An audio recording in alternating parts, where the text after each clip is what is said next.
بسم اللہ الرحمن الرحیم۔ السلام علیکم، میں ہوں اقبال سحر اور آپ دیکھ رہے ہیں ریئل نیوز ورلڈ۔ ناظرین، اس وقت ہم آپ سے اہم ترین خبر شیئر کر رہے ہیں۔ شمالی وزیرستان کے ایڈیشنل ڈپٹی کمشنر نامعلوم افراد کے قاتلانہ حملے میں زخمی ہو گئے۔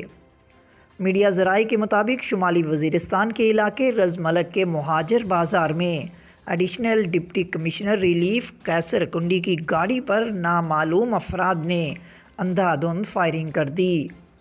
واقعے کے وقت گاڑی میں ایڈیشنل ڈپٹی کمشنر ریلیف کے ساتھ ان کا بیٹا اور محافظ بھی تھے۔ خوش قسمتی سے فائرنگ کے واقعے میں کوئی جانی نقصان نہیں ہوا۔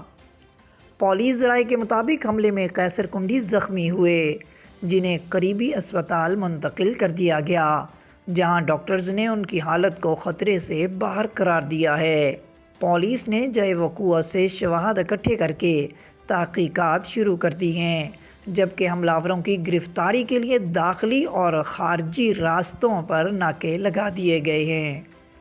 مزید اپڈیٹ کے لیے ہمارے ساتھ وابستہ رہیں۔ اگر آپ نے ہمارے چینل کو سبسکرائب نہیں کیا تو پلیز کر دیجئے اور بیل آئیکن کو پریس کرنا مت بھولیے تاکہ ہماری نئی ویڈیو کا نوٹیفیکیشن بر وقت آپ تک پہنچ سکے۔